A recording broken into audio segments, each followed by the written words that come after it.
Hola, ¿cómo están? Muy buenas tardes con todos, queridos estudiantes. Vamos ya a iniciar con la clase del día de hoy, ¿sí? De nuestra materia de emprendimiento con primero de bachillerato, ¿ya? Bien, ¿de qué trata la clase del día de hoy? Lo que nosotros vamos a hacer es continuar con el tema anterior, ¿sí? ¿De qué trataba? Relacionamos la investigación con el tema del emprendimiento. Para yo poder colocar o montar un emprendimiento, necesito tener algunas bases, necesito tener cierta información que a mí me respalde para poder em, como lo dije al inicio, ponerlo, es decir, segmentar clientes potenciales, ¿sí? ¿Cómo se hace eso? Lo vamos a ver más adelante, ¿ya? Pero primero que nada vamos a ver cómo nosotros tenemos o debemos tener antecedentes para realizar una investigación, es decir, y asimismo que puedan respaldar mis objetivos, porque obviamente para hacer mi investigación yo necesito llegar a un objetivo. Entonces aquí están los objetivos generales y los objetivos específicos, ¿ya? Bien, entonces, ¿qué vamos a hacer en este momento? Es a socializar las fuentes primarias y las fuentes secundarias. Las fuentes de información son el origen de donde se obtienen los datos para el conocimiento, la búsqueda y el acceso a la información. Esta ya dan luz verde a mi investigación. Vuelvo y repito, ya tengo antecedentes, ¿sí? Para poder segmentar en mi público y hacer la respectiva investigación. Hay una infinidad de fuentes de datos y muchos libros de mercadotecnia que determinan diferentes clasificaciones, pero con el fin de facilitar el análisis, se han establecido las siguientes fuentes de información básicas. Tenemos fuentes de datos primarias y secundarias. Con respecto a las primarias están las externas y las internas. Están las encuestas, las analogías, los experimentos, observaciones, entrevistas, grupos focales. En secundarias están externas e internas, la bibliografía especializada, los libros y revistas. Está también la prensa, el internet, tesis, artículos, todo lo que tenga que ver con respecto a investigación, lo que esté al alcance en, de la web, del internet, o podemos ir a una biblioteca también a investigar, ¿sí? Bien, aquí tenemos un glosario con la palabra mercadotecnia, que significa proceso empresarial o personal mediante el cual se ofrecen productos o servicios para satisfacer las necesidades de los clientes, que también tiene que ver con el marketing, ¿sí? Tenemos las fuentes primarias de datos, es la información obtenida expresamente para la investigación en desarrollo. Provee un testimonio o evidencia directa sobre el tema de investigación. Tenemos también las ventajas, que es información de primera mano, y las desventajas, que es inútil si no se realiza una apreciación crítica. Tenemos fuentes secundarias de datos, corresponde a la información ya producida por otros autores o instituciones y que se recopila en libros, en revistas, en papers y en portales web. Estos datos generalmente se consiguen con mayor facilidad, rapidez y a menor costo que los primarios, pero presentan el inconveniente de no proporcionar la totalidad de la información necesaria. Tenemos las ventajas, que es ahorro en costo y tiempo en comparación con las fuentes de datos primarios, que identifica el problema, que desarrolla el planeamiento del problema, que identifica variables clave. Y con respecto a las desventajas, que los datos pueden estar desactualizados, que rara vez satisface las necesidades de información del proyecto y también que no debe pasar más de los 10 años. Sí, porque si hacemos una comparación del 2015 con el 2025, verificamos que han existido hartísimas, sí, muchísimas actualizaciones hoy en día con respecto al entorno digital y asimismo cómo las empresas se han ido virtualizando, es decir, han ido cambiando su forma tradicional por la forma actual que es la tecnológica. Ya, las investigaciones suelen comenzar con los datos secundarios, recabando las fuentes internas y externas. Datos externos son aquellos que se encuentran fuera de la empresa, es decir, son suministrados por fuentes públicas a las que cualquier persona puede tener acceso. Tenemos también lo que son los datos internos, son aquellos obtenidos en la empresa.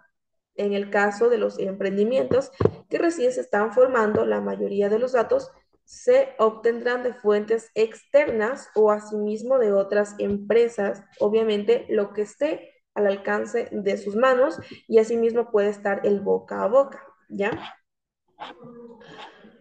Tenemos técnicas de investigación. Las técnicas de investigación son las herramientas que se utilizan para obtener la información que ayudará a desarrollar la investigación de campo. De acuerdo con la hipótesis que se han planteado, algunas de estas herramientas son, tenemos las encuestas, que debe establecerse qué se va a preguntar, si serán preguntas abiertas o cerradas, ¿cuál será el medio de comunicación a utilizar? ¿Cuántas encuestas se realizarán?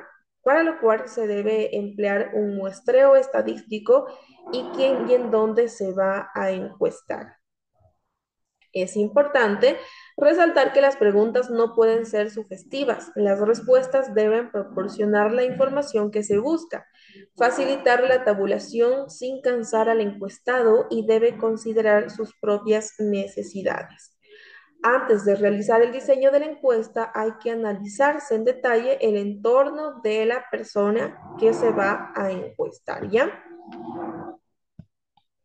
A ver, y tenemos aquí un ejemplo de encuesta. Tenemos la estructura de la encuesta, por ejemplo, encuesta para conocer el consumo de alimentos en la población infantil. Tenemos los datos informativos, en este caso el establecimiento educativo, el año escolar, fecha, etcétera. Tenemos la explicación de la finalidad de la encuesta. Esta es una encuesta con la finalidad de saber su opinión acerca del consumo de la alimentación de su hijo de nivel primario. Sus aportes serán tratados de manera confidencial. Y tenemos las preguntas cerradas. ¿Su hijo o hija consume en la escuela un lunch preparado en casa? Escoja sola una opción. Tenemos las preguntas cerradas y nos dan las opciones de siempre, de a veces y nunca. Y tenemos las preguntas abiertas. ¿Qué incluye el lunch preparado en casa? Escriba la respuesta libremente en las líneas, ¿ya? Y tenemos finalmente el pie de página. Muchas gracias por su colaboración. Aquí tenemos el agradecimiento por tomar su tiempo para poder realizar, para poder más bien responder la encuesta, ¿ya? A ver, ¿qué herramientas tenemos? Tenemos las situaciones análogas, se refieren al estudio de casos similares y simulaciones. En otras palabras, se trata de recrear artificialmente una situación real para analizar los diferentes resultados. Experimento se realiza para buscar la relación entre la causa y el efecto de algún tipo de situación. Se deben realizar tantas repeticiones como sean necesarias para que la información sea concluyente.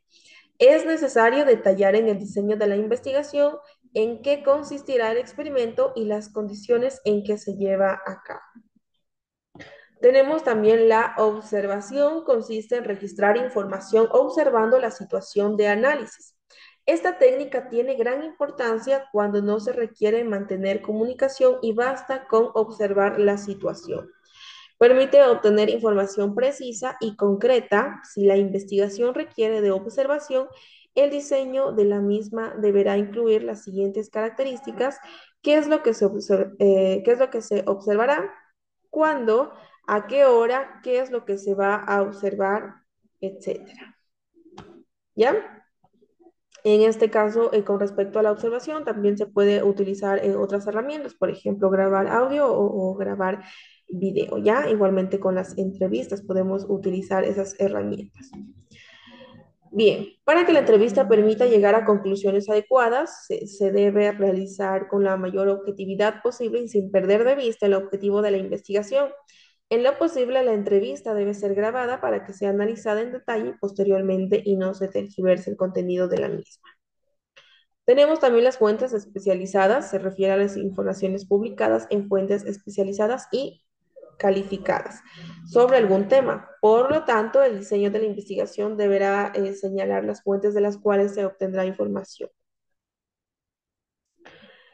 Bien, tenemos lo que son libros y revistas. El sistema tradicional de consulta corresponde a la información que aparece en los diferentes libros que se han escrito sobre un tema en particular. Debe tomarse en cuenta el año de la edición del libro. Otra fuente muy relevante en este aspecto son las tesis de grado y los estudios de factibilidad. en inversión. Finalmente, existen revistas especializadas que suelen tener investigaciones profundas sobre algún tema en particular. Tenemos la prensa, que es una de las fuentes de información más actualizadas, sin embargo, normalmente tienen un carácter muy general y no satisface los requerimientos específicos de una investigación en particular. Internet es la más reciente, es el más reciente sistema de información que existe y permite acceder a una infinidad de datos sobre las ramas del saber.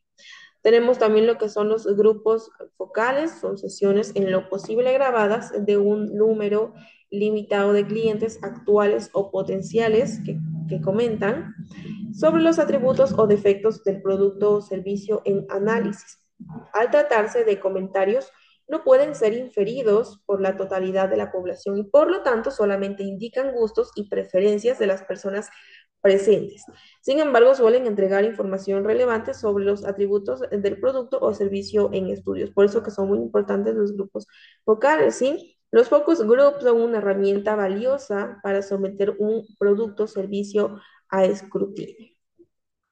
¿Ya? Entonces es sumamente importante poder obtener información a través de estas diferentes herramientas. Ojo, que con esto nosotros vamos a guiarnos, vamos a analizar cada una de las herramientas. Obviamente y lógicamente, estas herramientas solo van a servir, depende de los objetivos que nosotros queramos llegar a investigar. Igualmente, para poder obtener los resultados va a depender de la herramienta que yo vaya a utilizar, ¿ya?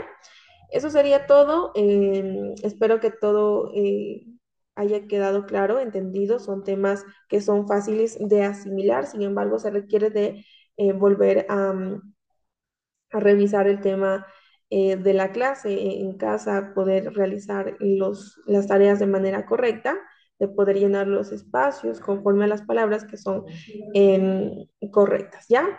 Nos vemos la siguiente semana, que tengan un excelente día, una excelente semana y cualquier duda o pregunta me la hacen saber a través del aula virtual. He calificado la mayoría de las tareas, ¿sí?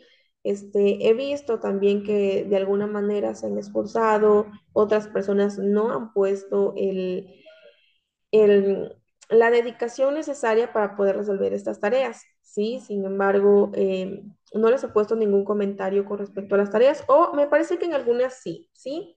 Sin embargo, les pido de favor que tomen mayor responsabilidad con respecto a las tareas, ¿sí? Que evitemos los retrasos para que perdón, la tarea sea calificada sobre 10, ¿ya? Eso, chicos, y nos vemos la siguiente semana.